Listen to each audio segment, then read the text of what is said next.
eu dei um tema para essa mensagem hoje, tem aí? Diz assim, repete comigo assim: a ousadia que precisamos. Vocês concordam comigo que tem momentos na nossa vida que a gente precisa ser ousado? Sim ou não? Eu quero te contar uma história antes de eu entrar na palavra. Já contei aqui um dia, eu não sei se você estava presente, mas eu quero contar novamente.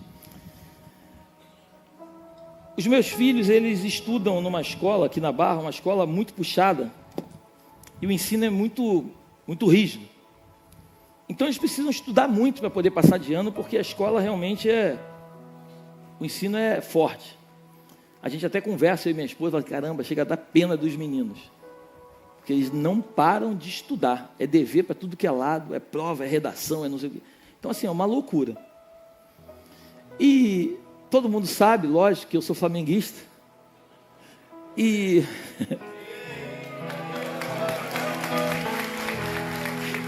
alguns estão dizendo aí, não somos perfeitos, mas somos de verdade, eu não tenho dúvida. Mas aqueles que são convertidos estão entendendo o que eu estou falando. Então, eu me lembro que o Flamengo, quando estava ainda na fase de grupo, eu conversando com meu amigo o pastor João, a gente resolveu, outro maluco também, a gente resolveu comprar o ingresso para a final de Lima, de 2025. A gente nem sabia se o Flamengo ia passar, se o Flamengo ia chegar, mas aí a gente olhou a passagem, como a gente lá em 2019, a gente deixou de ir, a passagem estava num preço muito bom, a gente não comprou, e acabou que no final, quando a gente resolveu ir, o pacote custava 30 mil. Então eu falei, João, vamos comprar agora, custava R$1.000 e pouco, vamos comprar a passagem agora, a gente guarda aí, se der tudo certo, a gente vai ver a final. Se não der tudo errado, a gente tenta trocar a passagem para o outro dia lá. E assim foi feito. Nós compramos a passagem e um dos meus filhos, o do meio, para minha surpresa, ele ficou em prova final. E o nosso voo na volta, para você ter uma ideia, o jogo era num sábado. O nosso voo, nós saímos de lá no domingo de noite e chegávamos na Argentina 4h15 da manhã. E aí a nossa escala era só 3h20 da tarde, e a gente chegava aqui no final da tarde, quase no princípio da noite. E o meu filho, como ficou em prova final, a prova final que ele precisava era exatamente na segunda-feira.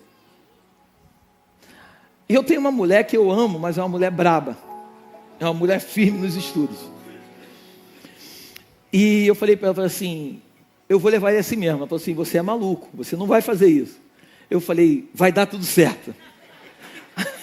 Aí ela falou assim, você não vai fazer isso. Eu falei assim, eu vou fazer isso. Porque eu não achei justo, eu estava indo eu e meus 2 filhos mais velhos. Eu falei, eu não acho justo levar o mais velho e não levar o outro, coitado. Eu sei que ele ia acabar sendo punido por uma falha dele mesmo de ter ficado em prova final. Mas eu sabia que eu não saberia quando a gente teria uma nova oportunidade como essa. E eu sabia que ia ficar marcado na vida dos meus filhos esse dia. E ficou marcado de uma forma muito intensa diante de tudo que eu vou te contar agora. Então, mesmo assim eu falei para ela assim, a gente vai. Aí o que eu fiz? Eu liguei para a escola, eu perguntei se podia trocar a prova dele, se ele podia fazer a prova em outro dia. E lá eles me informaram que não tinha como trocar, porque não existe essa possibilidade. Eu fui falar com o dono da escola, que é meu amigo, expliquei a situação para ele, e ele falou assim, Léo, você é meu irmão, cara, mas eu não posso fazer isso. O teu filho, infelizmente, vai perder a prova. E aí eu perguntei para ele, falei assim, mas ele pode chegar um pouco atrasado, a prova começava às 7h30. Ele pode chegar um pouco atrasado, ele um pouco quanto? Eu falei, umas 10, entre 10 e 10h30, a prova era até meio-dia. Ele só teria 1h30 para fazer prova. Aí ele falou assim, isso aí eu consigo. Antes da gente ir, o que eu fiz? Eu comecei a pesquisar, eu já tinha comprado o pacote, eu comecei a pesquisar uma passagem. Porque como eu chegava em Buenos Aires 4h15 da manhã, o meu voo era só 3h20 da tarde, eu comecei a pesquisar e encontrei numa outra companhia, um voo às 6 horas da manhã numa outra companhia, no mesmo aeroporto. E aí eu comprei esse voo às 6 horas da manhã na fé. Se o meu voo atrasasse, já era. tudo tinha que dar certo. Inclusive lá em Lima, o meu filho, a gente chegou um pouco antes, a gente chegou um dia e meio antes. Um dia antes do jogo, ele estava tendo aula particular, trancado num quarto, para poder aprender a matéria para a prova de segunda-feira. Você deve estar falando assim, pastor é maluco. Eu não sou maluco, eu sou ousado. E ali ele teve a aula particular dele e a gente orou e pediu a Deus para que desse tudo certo. Porque a Bíblia diz que o homem faz muitos planos, mas a resposta exata vem do Senhor. E quando nós pegamos o avião, só que detalhe, eu não consegui fazer o check-in online, porque como eles são menores, eu não conseguia fazer online, eu tinha que estar com eles ali no guichê para poder fazer o check-in.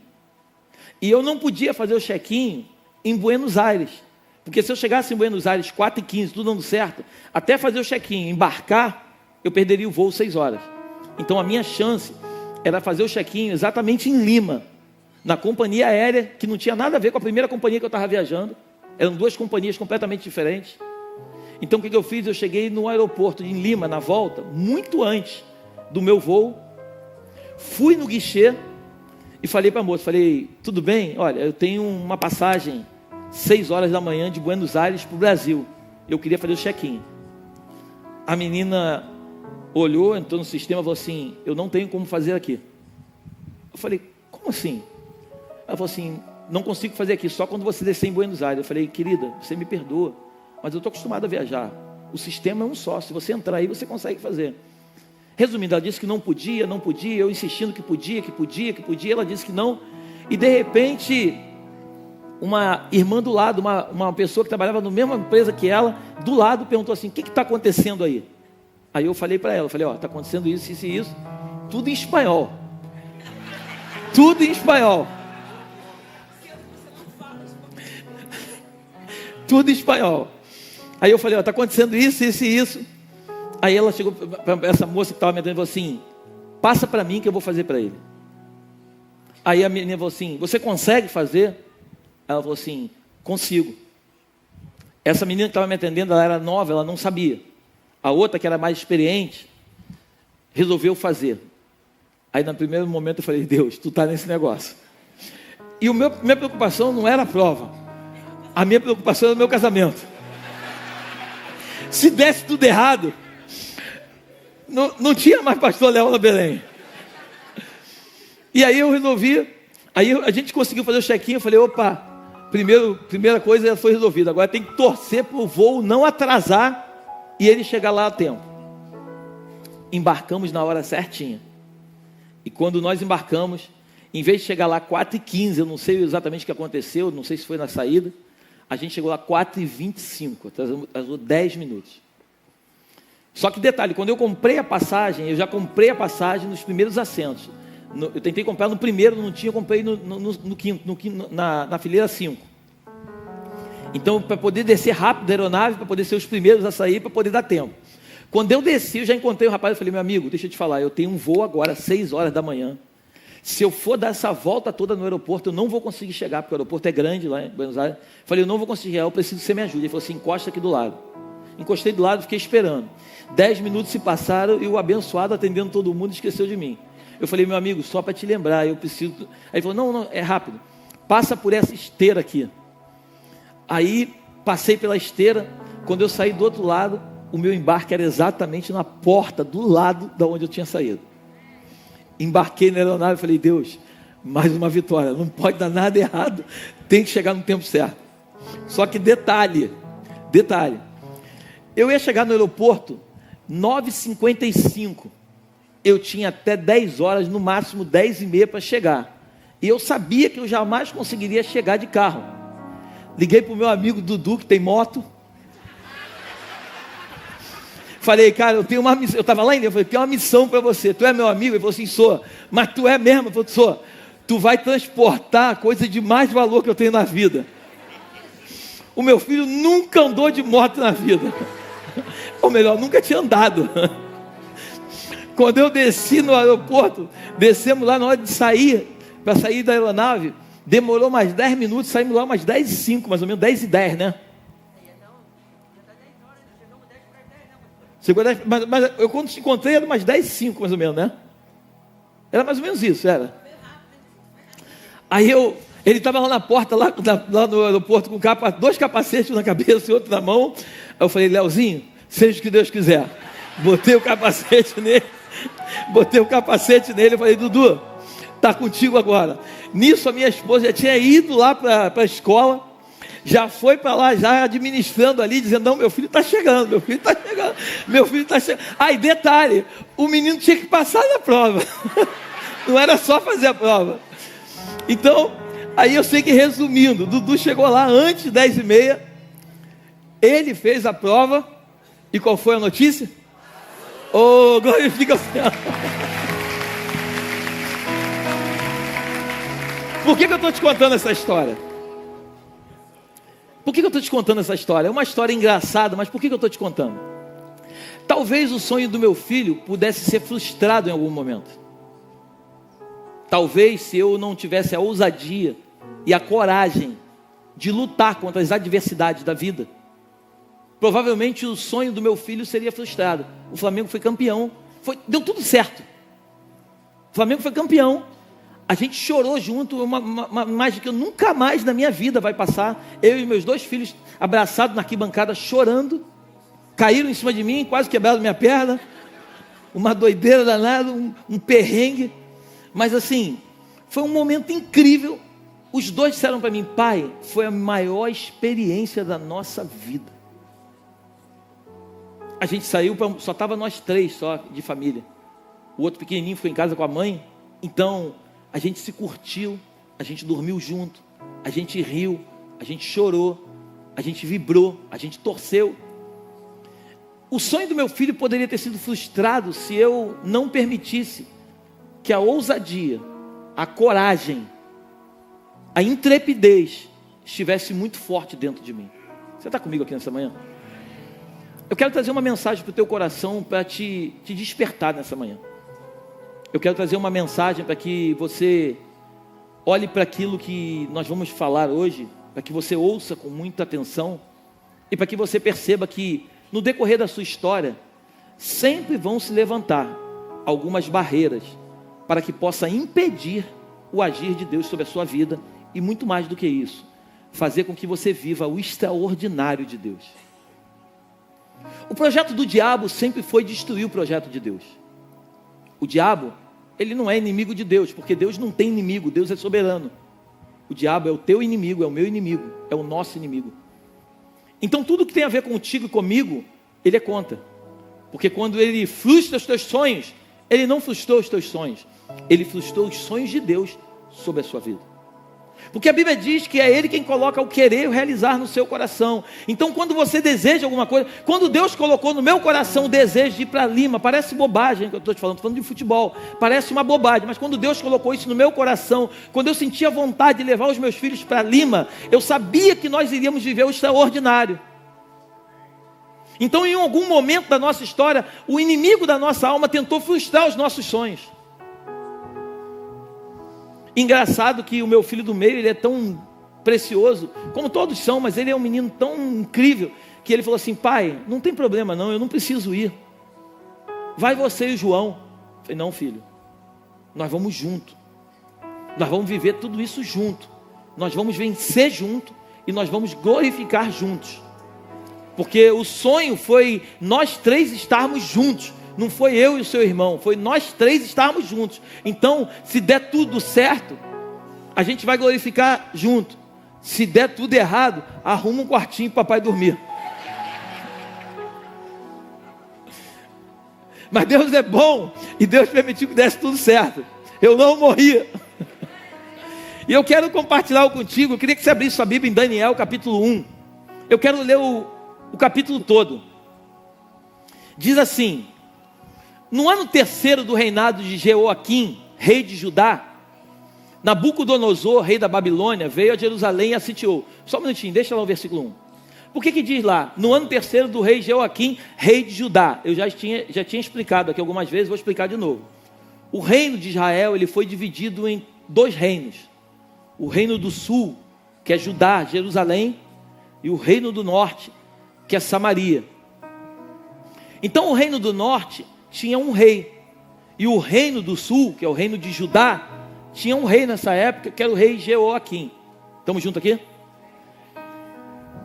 Versículo 2. O Senhor entregou nas mãos dele Jeoaquim, rei de Judá, e alguns dos utensílios da casa de Deus. Nabucodonosor levou esses utensílios para a terra de Siná, para o templo do seu Deus, e os pôs na casa do tesouro do seu Deus. Perceba que é com letra minúscula. Depois o rei ordenou a Aspenaz, chefe dos seus eunucos, que trouxesse alguns dos filhos de Israel, tanto da linhagem real como dos nobres, jovens sem nenhum defeito, de boa aparência, sábios, instruídos, versados no conhecimento, e que fossem competentes para servirem no palácio real. E que Aspenaz lhe ensinasse, preste atenção, lhes ensinasse a cultura e a língua dos caldeus. O rei determinou que eles recebessem uma alimentação diária, tirada das finas iguarias da mesa real e do vinho que ele bebia. Os jovens deveriam ser educados ao longo de 3 anos. E ao final desse período passariam a servir o rei. Entre eles se achavam Daniel, Ananias, Misael e Azarias, que eram da tribo de Judá. O chefe dos eunucos lhe deu outros nomes, a saber, a Daniel, a Beltesazar, a Ananias, a Sedraque, a Misael, a de Mesaque e a de Azarias, a de Abidnego. Daniel resolveu não se contaminar com as finas iguarias do rei, nem com o vinho que ele bebia. Por isso pediu ao chefe dos eunucos que lhe permitisse não se contaminar. E Deus concedeu a Daniel misericórdia e compreensão da parte do chefe dos eunucos. Porém o chefe dos eunucos disse a Daniel: tenho medo do meu senhor, o rei, que determinou que vocês devem comer e beber. E se ele perceber que o rosto de vocês, não era só Daniel, amém? Está mais abatido do que o rosto dos outros jovens da mesma identidade, mais abatido que os outros jovens da mesma identidade, se isto viesse a acontecer, vocês poriam a minha cabeça em perigo diante do rei. Então Daniel foi falar com o cozinheiro-chefe, a quem o chefe dos eunucos havia encarregado de cuidar de Daniel, Ananias, Misael e Azarias. Daniel disse a ele: por favor, faça uma experiência com estes seus servos durante 10 dias. Dê-nos legumes para comer e água para beber. Depois, compare a nossa aparência com a dos jovens que comem das finas iguarias do rei. Dependendo do que enxergar, o Senhor decidirá o que fazer com esses seus servos. O cozinheiro-chefe concordou e fez a experiência durante 10 dias. No fim dos 10 dias, a aparência dos 4 jovens era melhor e eles estavam mais robustos do que todos os jovens que comiam das finas iguarias do rei. Com isto, o cozinheiro-chefe tirou deles as finas iguarias e o vinho que deveriam beber e lhes dava legumes. Percebe que isso passou a ser algo natural na vida deles. Ora, a estes 4 jovens Deus deu o conhecimento e a inteligência em toda a cultura e sabedoria, mas a Daniel deu inteligência para interpretar todo tipo de visões e sonhos. Ao final do tempo determinado pelo rei para que os jovens fossem levados à sua presença, o chefe dos eunucos levou à presença de Nabucodonosor. Então o rei falou com eles, e entre todos não foram achados outros como Daniel, Ananias, Misael e Azarias. Por isso passaram a servir o rei. Em toda a matéria de sabedoria e de inteligência sobre o que o rei lhes fez perguntas, os achou 10 vezes mais, guarda esse número, 10 vezes mais sábios do que todos os magos e encantadores que havia em todo o seu reino. Daniel continuou ali, preste atenção nesse versículo, Daniel continuou ali até o 1º ano do reinado de... Feche seus olhos, por favor, e coloque a mão sobre o seu coração. Pai, graças te damos neste dia. Exaltado seja o teu nome acima de todas as coisas. Tu és o maior de todos, Jesus. Não há ninguém igual a você. Nos submetemos à tua potente mão e sabemos que tu tens o controle de todas as coisas. Fala conosco, Espírito Santo. Nos ajuda a entender tudo o que está por trás dessas letras. Que o teu Espírito possa trazer clareza ao nosso entendimento. E que o nosso coração se abra de uma forma como nunca se abriu antes. Eu profetizo que nós sairemos deste lugar com uma ousadia vinda de ti. Em nome de Jesus. Amém e amém. Então o melhor aplauso você pode dar ao Senhor.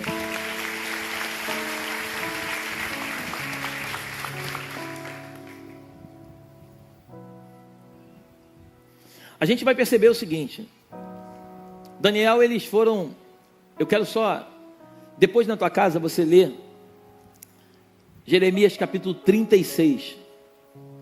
Coloca para mim Jeremias 36... versículo 28 a 32, pode ser? Vê aí. É isso aí mesmo. Pegue outro rolo e escreva nele todas as palavras que estavam no original, que Jeoaquim, rei de Judá, queimou.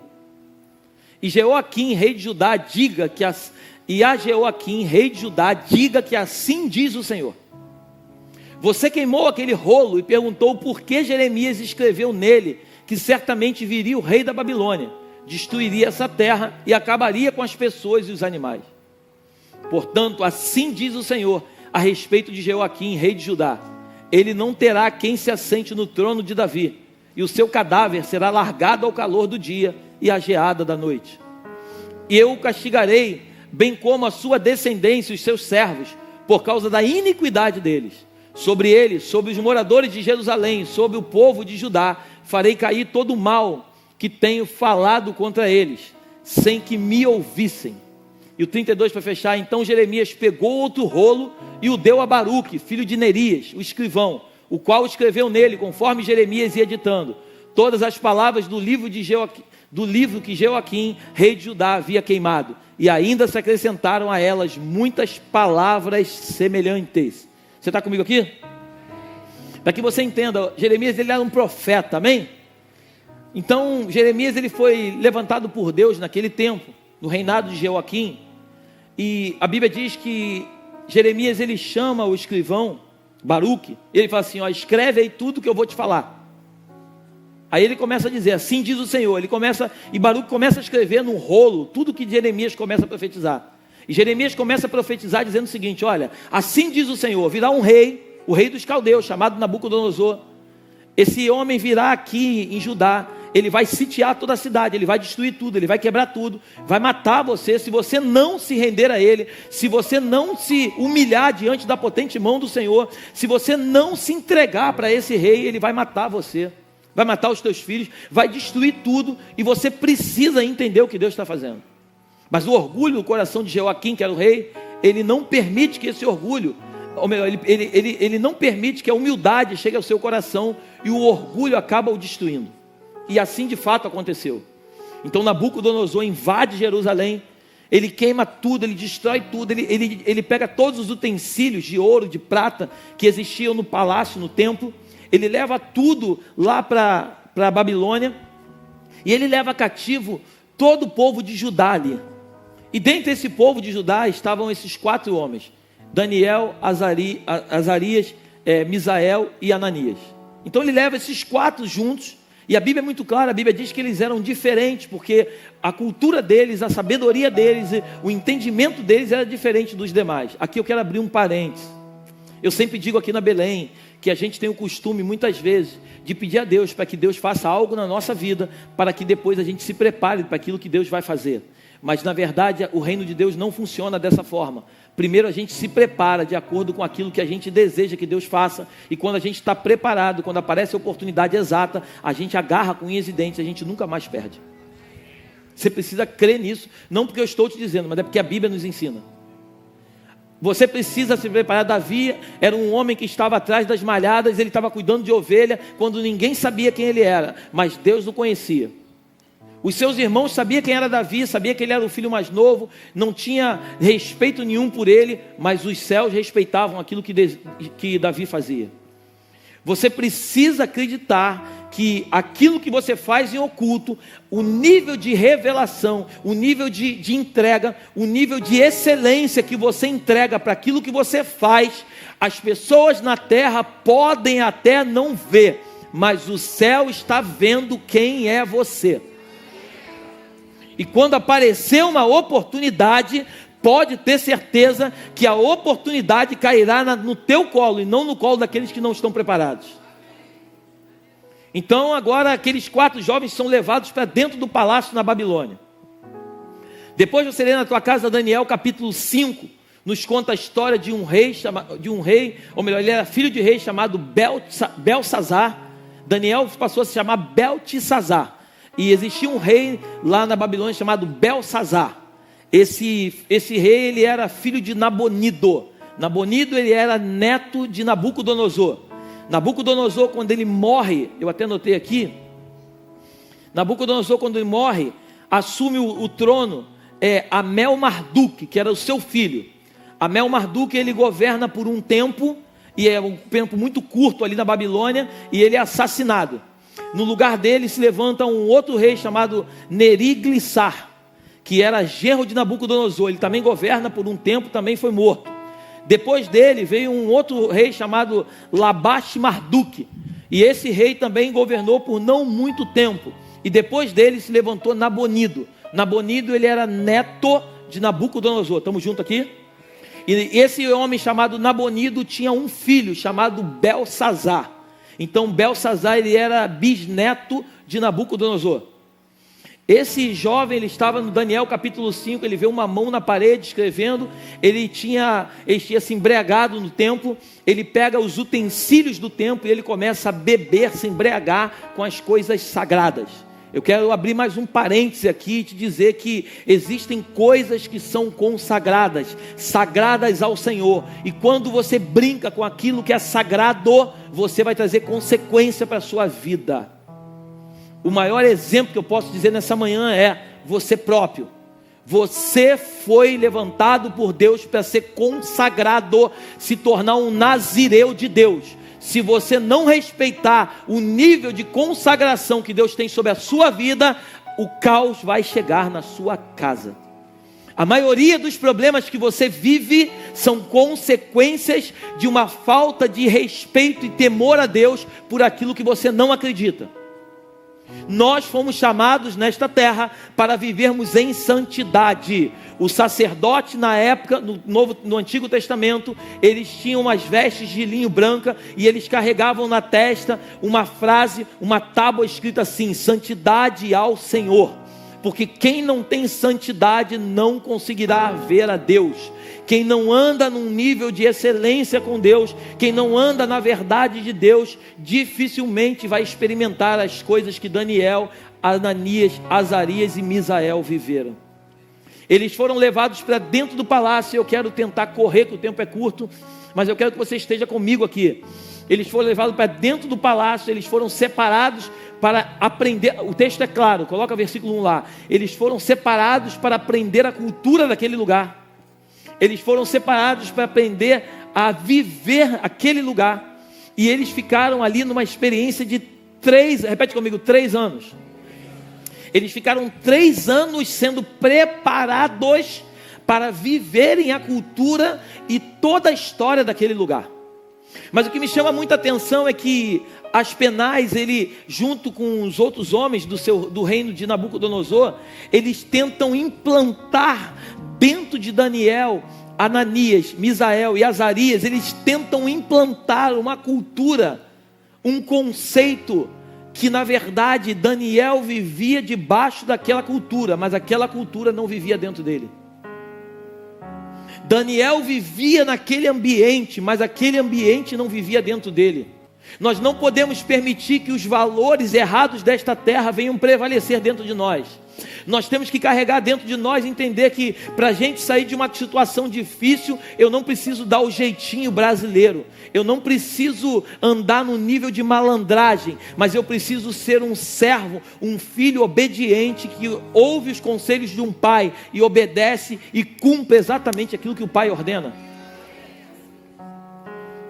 É triste dizer isso, mas existe o jeitinho brasileiro, existe o jeitinho que é todo brasileiro, em que a gente sempre quer se dar bem. A gente sempre quer se dar bem. A gente vai fazer alguma coisa e de repente a gente vai num show, a gente não tem ingresso, mas aí a gente conhece alguém lá que tem ingresso e que coloca a gente para dentro de graça, mas a gente não tem ingresso. A gente acha que isso é normal. Isso não é normal. Isso não é normal. Só se esse alguém que vai te botar para dentro foi ele que criou o evento, aí ele pode te botar para dentro. Se não é ele, se é um segurança que te bota para dentro no evento que não é do segurança, isso não é normal. São coisas muito simples que a gente vai acreditando que é normal, e não é normal. O mundo espiritual, ele é feito de legalidade. Repete comigo, legalidade. Se eu dou legalidade, o diabo pode tocar na minha vida. Se eu sou, lembra? A Bíblia fala de Jó. A Bíblia diz que Jó era um homem reto, temente e se desviava do mal. Repete comigo. Reto, temente e se desviava do mal. Então, como ele era um homem reto, temente, se desviava do mal, Satanás não podia tocar nele, porque não tinha brecha, não tinha legalidade para tocar. Então o que Satanás faz? Vai até o trono de Deus, e ele fala assim: olha, Jó só é o que é porque você dá tudo para ele. Aí Deus fala assim: não, eu só dou tudo para ele porque ele é quem ele é. Você consegue entender? Tem gente que diz que você é o que é porque Deus é contigo. Na verdade não é esse o conceito. Deus só é contigo porque você é o que é. Se eu ando na presença de Deus, Deus vai ser comigo. A gente acha que Deus é comigo, e porque Deus é comigo, aí eu ando na presença de Deus. Não. Eu ando na presença de Deus e por isso Deus é comigo. Eu faço o que é certo e por isso as coisas acontecem. Eu me desvio do mal e por isso Deus vai lá e tem prazer em me abençoar. Eu vejo oportunidades na vida que eu posso me beneficiar com elas. Mas a gente precisa entender o seguinte: quando eu estou tirando o benefício de alguma coisa, alguém está se prejudicando. Não existe duas pessoas ganhar. Quando uma ganha, a outra perde. Se você entra num evento que é pago de graça, alguém perdeu. Você está comigo aqui essa manhã? Só que a gente acha que isso é normal. Isso não é normal. A gente quer sempre dar um jeitinho. A gente sempre quer fazer do nosso jeito. Não, a gente não pode fazer do nosso jeito. A gente sabe que existe um evento e a gente conhece alguém no evento, que se a gente der um dinheiro por fora, a gente entra, a gente vai lá e dá o dinheiro por fora. A gente sabe o que você está fazendo? Você está forçando esse cara a continuar vivendo naquilo que ele vive. É isso que você está fazendo. Em outras palavras, você está fazendo aquela pessoa pecar. E por você fazer aquela pessoa pecar, você está tendo benefício com isso. Só que esse benefício que você tem hoje com uma mão, o diabo tira com duas depois. Porque tudo na vida é semeadura aí. Fala, semeadura aí, colheita. Semeou, colhe. Ninguém semeia maçã e colhe banana. Ninguém. Então Daniel e mais os seus 3 amigos, eles vão para dentro do palácio. Olha que coisa incrível. Eles vão viver dentro do palácio. Eles estão vivendo assim no maior luxo do mundo. Você leu comigo. Eles iam comer as iguarias do rei. Eles iam beber o vinho do rei. Eles não estavam passando fome igual os outros que estavam lá, não. Eles estavam vivendo no melhor lugar. Naquela época não tinha ar-condicionado, mas tinha gente ali abanando o tempo todo. Daniel estava ali, andando ali nos lugares mais chiques daquele lugar. Daniel ficou 3 anos junto com seus amigos, recebendo a cultura daquele lugar. Mas a cultura daquele lugar, ele entendeu a cultura, mas a cultura não penetrou dentro dele. Nós precisamos entender que tem muitas coisas que nós precisamos aprender no mundo, mas essas coisas que nós aprendemos não podem entrar em nós. Eu preciso saber o que fazer, mas eu não posso mudar quem eu sou.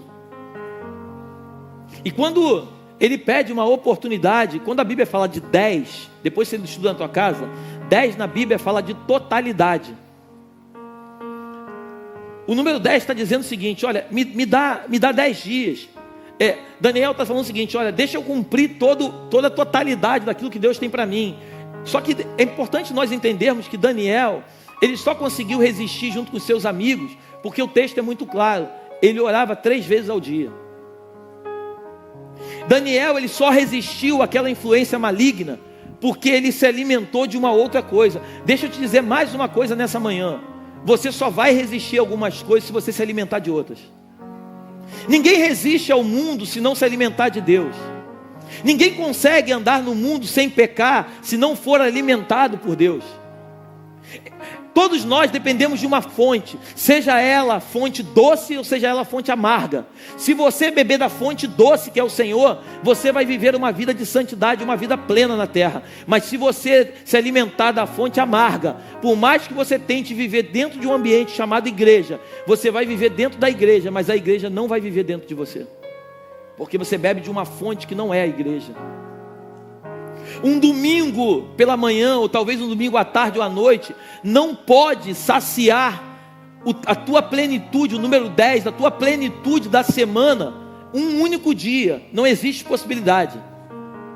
Você vive 6 anos andando no mundo. Agora um dia você resolve separar para Deus, para se alimentar daquilo que Deus tem. Você nesse dia, provavelmente, nem sempre, provavelmente você vai estar saciado e você não vai resistir às investidas do diabo. Mas na segunda-feira, que já é um novo dia, como você não tem alimento doce, o alimento amargo acaba penetrando em você. Você está comigo aqui? Aqueles jovens só resistiram porque eles estavam sendo alimentados por Deus. Eles tinham uma vida de oração, eles tinham uma vida de jejum. Daniel disse: olha, me dá dessa comida, porque se eu comer dessa comida, eu não vou me contaminar. Pode acreditar que se eu comer legumes e beber água, a minha aparência vai ser melhor que a deles. Faz o seguinte, faz um teste, me dá 10 dias só. Aquele homem colocou eles à prova e deu 10 dias para eles. A Bíblia diz que a aparência deles era melhor do que a aparência dos outros.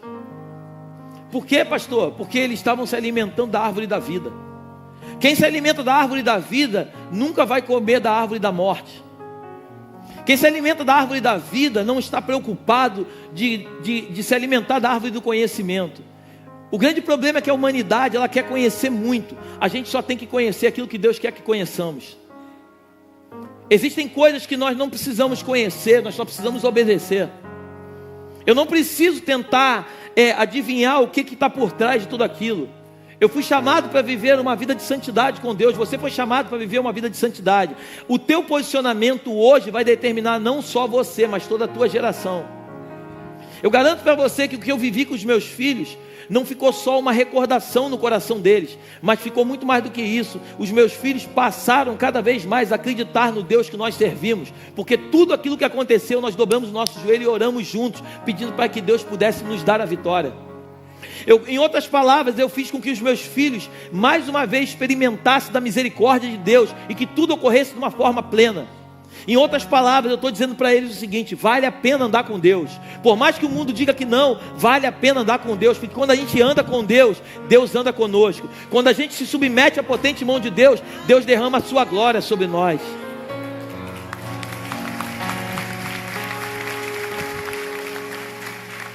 Nabucodonosor invade Jerusalém. Ele leva todo mundo cativo para a Babilônia. Nabucodonosor levanta um homem. Nabucodonosor não. Nabucodonosor invade Jerusalém, vai todo mundo para a Babilônia. Todo mundo fica escravo lá na Babilônia. Nabucodonosor morre. Se levanta seu filho, Marduk, se não me falha a memória. Levanta o seu genro. Depois se levanta mais um outro homem, um outro filho dele. Agora se levanta Nabonido. E agora tem mais um homem chamado Belsazar. Daniel capítulo 5, lê na tua casa.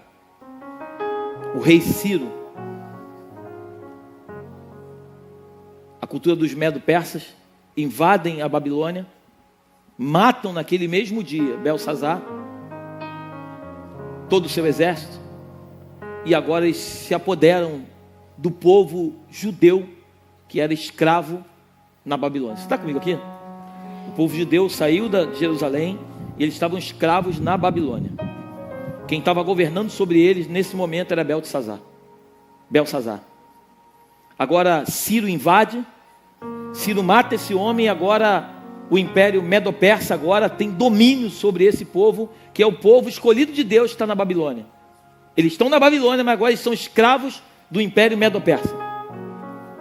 Só que Ciro agora, depois tu lê na tua casa Isaías 45, versículo 2 e 3, do 1 em diante, Ciro, ungido de Deus, a Bíblia diz ungido de Deus. Como é que Ciro é ungido de Deus se ele é do império medo-persa? Deus muitas vezes vai levantar ungidos de outra nação, de uma outra cultura, de uma outra crença, para poder libertar aqueles que tanto Ele ama. Você precisa acreditar nisso. Ele faz um decreto. E o decreto que ele faz é: o povo judeu que está agora cativo na Babilônia, se quiser voltar para Jerusalém, pode voltar. Ele, quando faz esse decreto, segundo o livro de Crônicas, diz que aproximadamente 50 mil voltaram para Jerusalém, mas alguns continuaram na Babilônia. E eu quero falar para você aqui nessa manhã que eu falo muito isso aqui na Belém. Eu quero repetir mais uma vez, que eu quero que isso entre no teu coração. Quando Deus libertou o povo de Israel do Egito, Deus libertou com mão forte. Ele tirou o povo de Israel e fez o povo de Israel ir para a terra prometida. Agora que Deus está livrando, porque foi Deus quem livrou, porque levantou Ciro para poder fazer tudo isso. Agora quando Deus está livrando, Ele não tira mais com mão forte e leva de volta para Jerusalém. Deus permite que só volte aqueles que têm desejo de voltar. Pastor, o que isso tem a ver? Do Egito Deus tira com mão forte, mas da Babilônia quem tem que sair é você. A Babilônia é uma decisão sair de lá. A Babilônia, eu decido. E Babilônia, deixa eu te falar, não é um lugar geográfico. Babilônia é um sistema. A Bíblia diz que do Egito Deus tira com mão forte. Em outras palavras, eu e você estávamos mortos nos nossos pecados e delitos. Ele nos tirou com mão forte e nos transportou para o reino do Filho do seu amor. Agora eu estou dentro da igreja, mas o sistema mundano chamado Babilônia quer penetrar dentro de mim. Você está aí comigo? Como assim, pastor? Vou repetir para você, falar com calma. Eu estou dentro da igreja, mas o sistema mundano babilônico está dentro de mim. Porque você está dentro da igreja não te garante você viver a plenitude que Deus tem para você. Não é viver dentro da igreja, é a igreja viver dentro de você. Daniel estava dentro da Babilônia, mas a Babilônia estava dentro dele. O problema não é estar no lugar, é o lugar estar em você. Não adianta estar dentro da igreja se as coisas do reino de Deus não habitam em você. Tem muitas pessoas, é triste dizer isso, mas tem muitas pessoas que vêm pouco à igreja, mas que a cultura do céu habita dentro dela. Então agora, o povo que estava lá, eles resolvem sair, alguns deles resolvem sair da Babilônia. A minha palavra para você essa manhã é: seja ousado, decida sair da Babilônia. Babilônia é um lugar onde tinha culto, onde tinha adoração, mas não tinha sacrifício. Não podia matar animal sacrificando a Deus. Podia cultuar ao seu Deus, podia ter festa, mas não tinha sacrifício. Todo lugar que não tem sacrifício, Deus não está. Por isso que a Bíblia diz que o reino dos céus é tomado por esforço, sacrifício. Tem gente que hoje diz: ah, pastor, nós vivemos num tempo da graça. Tome cuidado com essa graça que te leva à desgraça. A graça, por incrível que pareça, é muito mais difícil viver na graça do que na época da lei. Porque na época da lei, se eu fosse pego em adultério, eu era morto. No tempo da graça, se só eu pensar em alguma coisa, eu estou pecando. O tempo da graça, eu vivo um favor que eu não mereço, mas pela infinita misericórdia, Ele resolveu me amar e colocou dentro de mim o seu sopro de vida, o seu favor, para que eu pudesse o adorar de manhã, de tarde, de noite. O desejo do meu coração, Belém, é que eu e você vivamos a plenitude daquilo que o Senhor tem para nós. Não vivermos um evangelho de domingo. Não chegar domingo na igreja e falar em outras línguas, mas é chegar na segunda-feira e guardar a língua para não falar aquilo que não deve ser falado.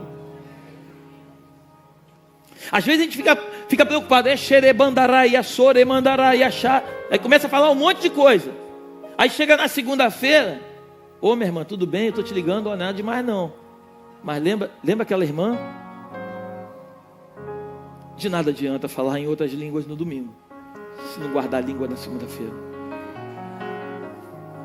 Existe algo dentro da tua boca chamado língua. A Bíblia diz que é o menor membro do seu corpo, mas ele pode colocar todo o corpo em chama. Porque se você não souber usar esse membro com sabedoria e com inteligência, esse membro, o mesmo membro que Deus criou para te abençoar, é o mesmo membro que pode destruir você. Você ainda está aqui nessa manhã? O desejo do meu coração é que usemos a nossa língua com sabedoria e com intrepidez. Assim como Daniel. Olha, as penais, deixa eu te pedir uma coisa. Eu não queria comer essa comida não. Ah, mas eu não posso fazer nada. Ah, então tá bom, então eu vou falar com o chefe da cozinha lá, o cozinheiro. Ele chegava assim: meu amigo, deixa eu te pedir uma gentileza. Me dá 10 dias. Não quero mais que isso, só quero 10 dias. Se a minha aparência e a dos meus amigos não for melhor que a dos outros, você pode fazer o que você quiser. Daniel, em outras palavras, quando a gente lê o livro de Daniel, a gente vai ver que Daniel foi para dentro da cova dos leões. Sim ou não?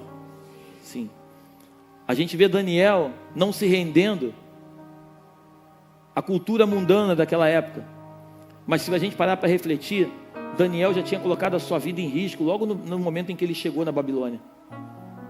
Daniel estava indo contra uma cultura, mesmo sabendo que ia ser treinado por 3 anos. Eu queria que você tentasse imaginar isso. Você dentro de uma cultura, alguém tentando. E uma coisa que me chama muita atenção, e já estou fechando. Uma coisa que me chama muita atenção, que a primeira coisa que Daniel e seus amigos, quando chegam na Babilônia, coloca para mim lá o versículo 2 e o 3 depois. O Senhor entregou nas mãos de Joaquim, o rei de Judá, alguns utensílios e tal. 3. Depois do rei ordenou aos penais, chefe dos eunucos, que trouxesse alguns dos filhos de Israel, tanto aliás. 4. Jovens sem nenhum defeito, instruídos, versados no conhecimento, que fosse competente, e que as penais lhe ensinassem a cultura e a língua dos caldeus. 5. O rei determinou que eles recebessem uma alimentação diária, tirada das finas iguarias da mesa do rei, e do vinho que ele bebia. Talvez aquele jovem pudesse pensar: caramba, Deus está nos honrando, Deus nos tirou lá de Jerusalém, todo mundo está numa prisão, mas nós estamos comendo a comida do rei. Tem muitos convites que vão aparecer para você. Tem muitos convites que vão aparecer para você, que parece ser bom, mas que no final é caminho de morte. Tem muitos lugares que muitas vezes você vai achar que estão te honrando, mas estão te conduzindo para a masmorra. Você está aqui ainda? Ele continua, versículo 6. Agora preste atenção nisso. Entre eles achavam Daniel, Ananias, Misael, Azarias, que eram da tribo de... Agora olha o que diz o 7. O chefe dos eunucos lhe deu outros nomes, a saber, Daniel de Beltesazar, Ananias de Sadraque, Misael de Mesaque e de Azarias de Abednego. A primeira coisa que o mundo vai querer fazer contigo é trocar a tua identidade. A primeira coisa que o mundo, a Babilônia, vai fazer contigo é trocar a tua identidade. Eu vou falar uma coisa aqui pesada, mas eu preciso falar. A gente está vivendo hoje um mundo louco. Hoje tem casais que têm prazer de levar os seus parceiros para se relacionarem com outras pessoas. E eles assistirem a relação sexual que eles estão tendo, porque isso dá prazer para ele. Deixa eu te dizer uma coisa em nome de Deus. Isso é doença. Isso é falta de Deus na vida de um ser humano. Uma pessoa que casa com uma outra pessoa e que agora precisa ver a pessoa transando com uma outra pessoa para ter prazer, isso é doença. Isso é o diabo que coloca na vida do ser humano. Deus entregou a tua mulher para você dar conta dela. Deus entregou o teu homem para que você dê conta dele. Se você não cuidar bem aquilo que Deus entregou na tua mão, pode ter certeza que Deus vai te cobrar aquilo que você está fazendo. Você ainda está aqui comigo? Isso não tinha nada a ver com a mensagem. Mas Deus sabe por que a gente está falando isso. O mundo está num nível de loucura tão grande, que as pessoas perderam o temor. Elas estão atrás de prazer, só de prazer, de loucura, e isso nada mais é do que um sistema babilônico. A Babilônia tinha luxúria. A Babilônia dos dias de hoje, quando você vai estudar, é como se fosse Dubai. Eu falei isso lá na virada do ano, como se fosse Dubai, como se fosse Nova York. A Babilônia dos dias de hoje é esse mundo aí fora que a gente vive, essa loucura. As pessoas vão para rave beber e fica tum, igual um maluco, pulando igual um louco, sem saber nem o que estão ouvindo, mas só está mexendo só com o seu cérebro. Eles vão para a noite e tomam bala, porque eles querem ficar doidão a noite toda. Deixa eu te dizer uma coisa, se eu puder te dar um conselho, existe algo que vai te levar a um êxtase máximo, chamado Jesus Cristo.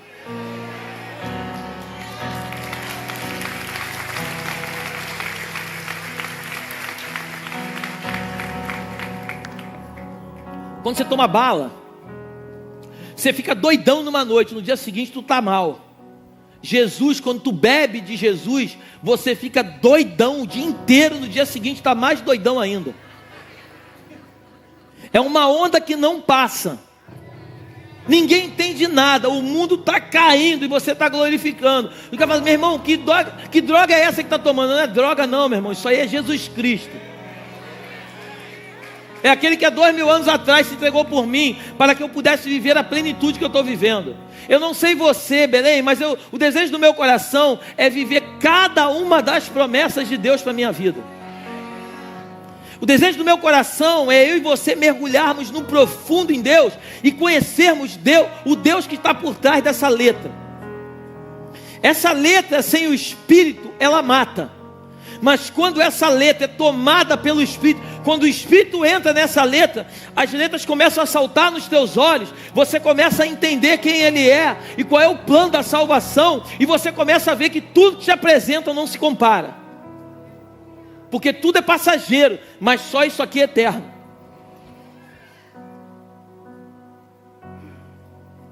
Eu estou nessa manhã aqui recebendo um amigo de infância. Fica de pé, Marquinhos, com a sua esposa, por favor. Você me perdoa expor você, mas já estou encerrando. O Marquinhos e a sua esposa perderam agora há dias a filha assassinada. Eles estão vivendo o maior luto que uma pessoa pode viver. A lei natural é um filho enterrar um pai e uma mãe. Já é uma dor muito grande. Agora, um pai e uma mãe enterrar um filho, dizem que é a maior dor que existe no mundo. E eles estão vivendo isso. Vocês não conhecem eles. Eu estava lá em cima. Eu virei para ele e falei assim: amigo, deixa eu te falar uma coisa. Eu não tenho nem muita coisa para te falar, mas eu só quero te dizer o seguinte: rapaz, Deus é soberano. O dia que você conhecer, a primeira vez que eles pisam numa igreja evangélica, meu irmão trouxe eles hoje. Ele é um dos melhores amigos do meu irmão de infância. O meu irmão podia ter ido lá no enterro como ele foi e continuar vivendo a vida dele.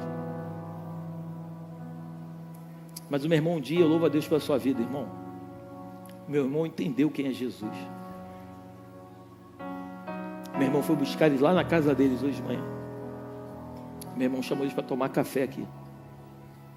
E o meu irmão falou para ele assim: eu não posso trazer de volta a sua filha, mas eu posso te apresentar um Jesus que vai amenizar a dor do seu coração. O mundo é cruel. Eu não sei se é namorado ou marido. É marido? Namorado. Você que é jovem, tome cuidado com o que você se relaciona.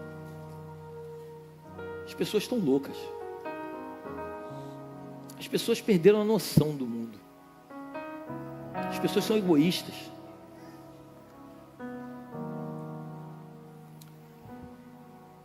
É difícil até para mim falar isso, porque assim, eu não consigo nem imaginar isso. Eu não consigo nem imaginar. Mas eu tenho uma palavra para você, Marquinhos. O mesmo Deus que um dia foi comigo, com meu irmão, e que continua sendo, que é com muitos deles aqui,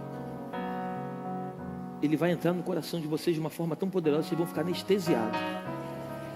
A saudade vai bater muito, mas vocês vão ter certeza que ela está com o Senhor. Vocês vão ter certeza que Deus, Ele é soberano e que Ele vai cuidar da vida de vocês. E entenda bem, Deus não fez isso. Amém? Mas isso aconteceu. Mas Deus não quer perder vocês. Estenda sua mão para cá. Pai,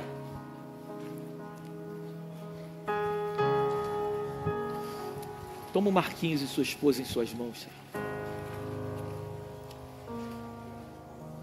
Eu não sei nem muito o que falar, Jesus, mas eu te peço nessa manhã, entra no coração deles, Pai, e faz aquilo que nenhum ser humano pode fazer. Ajuda-os, Pai, conforta-os, traga uma anestesia, Pai, para o coração dos teus filhos, de modo que eles se sintam abraçados por Ti, Jesus, sendo levados no colo. Guarda seu netinho, Pai, que ficou. Guarda também o seu filhinho, Deus. Abençoa a vida daqueles crianças, Deus, revelando para eles, Pai, que o mundo é mau, mas o Senhor é bom. Nós abençoamos a vida dos teus filhos. Pedimos que o Senhor os guarde, Pai. Acampa anjos ministradores sobre a vida deles, Deus. Nós abençoamos eles, Pai, em nome de Jesus. Amém e amém.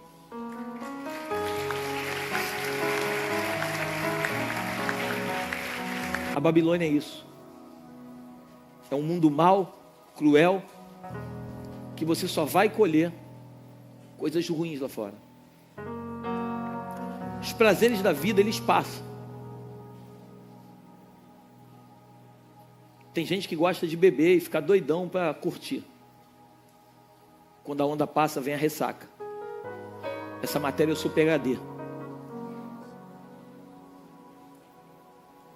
Eu me lembro que eu saía muito na noite, eu curtia muito a noite. Eu ficava doidaço. No dia seguinte eu chorava igual uma criança. Porque eu já conhecia Jesus. Quando conheci minha esposa e eu me firmei no caminho do Senhor, eu nunca mais coloquei uma gota de álcool na boca. Pastor, você não bebe nem um vinhozinho, não? Não. Mas é pecado? Não. Mas eu não quero. Eu sei de onde eu vim. Eu sei o que eu fazia. Eu não posso permitir que o nada a ver penetre no meu coração. Você está comigo aqui? Tudo me é lícito, mas nem tudo me convém. Eu resolvi ser um nazireu. Eu resolvi andar no lugar onde Deus quer que eu ande. Que você saia daqui essa manhã, assim como Daniel, a ousadia de Daniel. Me dá só 10 dias. Eu não quero mais que isso, só quero 10 dias. E você vai ver que a minha aparência é melhor do que a deles. Porque Daniel sabia que não era aquilo que ele estava comendo, mas era o Deus que ele estava honrando, que iria fazer tudo por ele, de acordo com aquilo que ele estava fazendo por Deus. Você está comigo aqui? Não é o que a gente faz na terra, é quem a gente honra nela. Quando você honra Deus, Deus tem prazer de te cercar e os anjos do Senhor te servir. Eu não posso terminar esse culto sem antes fazer algo que está no meu coração. Você que entrou aqui essa manhã, isso serve para todos vocês, inclusive para você, Marquinhos, para sua esposa.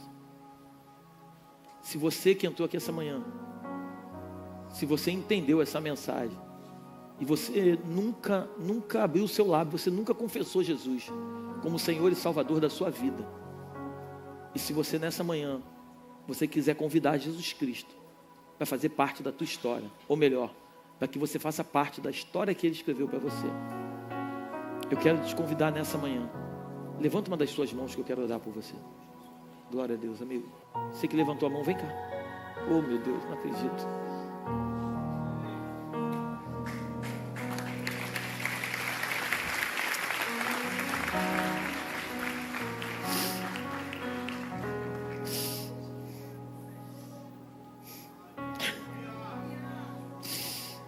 Vocês que vieram aqui, repete comigo uma oração que diz assim.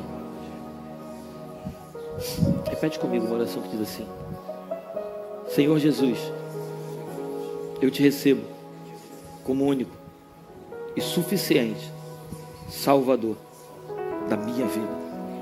Senhor Jesus, a partir de hoje, eu quero andar conforme a tua vontade, conforme o teu querer. Apaga todo o meu passado e me ajuda a viver a plenitude daquilo que tu tens para mim. Eu te entrego o meu coração. Você é o único Senhor da minha vida. Amém. Estenda sua mão para cá. Pai, obrigado. Obrigado por cada uma dessas vidinhas. Nos ajuda, Deus, como igreja, a conduzi-los para viver a plenitude daquilo que o Senhor tem. Abençoamos a vida deles, Pai. Pedimos que a Tua graça, a Tua misericórdia, o Teu amor nunca se aparte deles. Acampa anjos ministradores, Deus, ao redor, guardando-os manhã, tarde e noite, de modo que eles vivam tudo aquilo que o Senhor tem para eles.